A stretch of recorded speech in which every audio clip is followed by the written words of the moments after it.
Hello hi బాగున్నారా? నేను చాలా బాగున్నా. అసలు ఈ పాలకూర అంటేనే ఇష్టం లేని నేను ఒక్కసారిగా హెల్త్ మీద నాకు కొంచెం కాన్షియస్ పెరిగేసరికి ఏం చేయాలా ఈ పాలకూరతో అని వీడియోస్ వెతికితే నాకు ఈ ఆమ్లెట్ దొరికిందనమాట. Spinach omelette. సో ఎలా చేసుకోవాలో మీకు చూపిస్తా.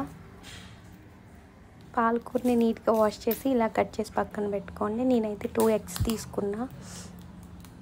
అయ్యో ఎంత కష్టపడుతున్నాను ఒక ఎగ్ పగలు కొట్టడానికి.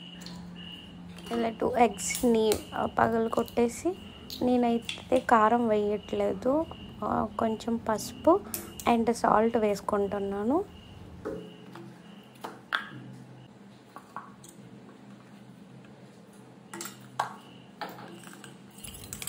ఇలా మంచిగా బీట్ చేసేసుకోండి పగలగొట్టిన ఎగ్స్ని.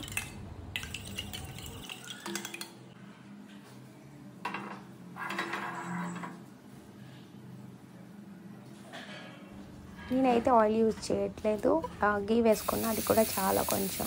ఇలాగా కట్ చేసిన పాలకూరని ఇలా పెనం మీద వేసుకోవడమే. అండ్ పాలకూర అయితే ఎక్కువ టైం తీసుకోదు, చాలా త్వరగానే కుక్ అయిపోతుంది.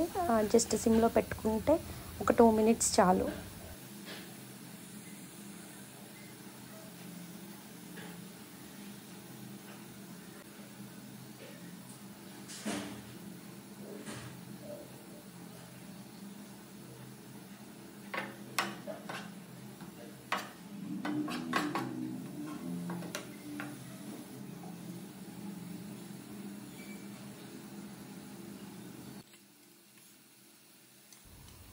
ఇలా కుక్ అయిపోయిన తర్వాత మనం బీట్ చేసుకున్న ఎగ్ని దీని మీద వేసేసుకొని ఈవెన్గా స్పూన్తో స్ప్రెడ్ చేసేసుకోవడమే.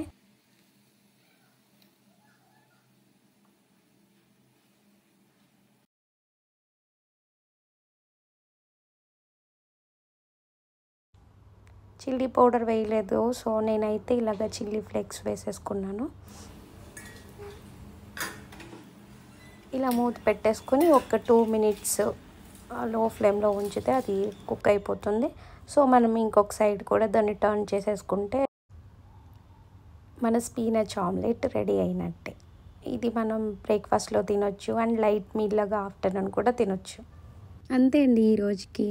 అండ్ నా వీడియోస్ నచ్చితే ప్లీజ్ సబ్స్క్రైబ్ చేయండి. Thank you. బాయ్.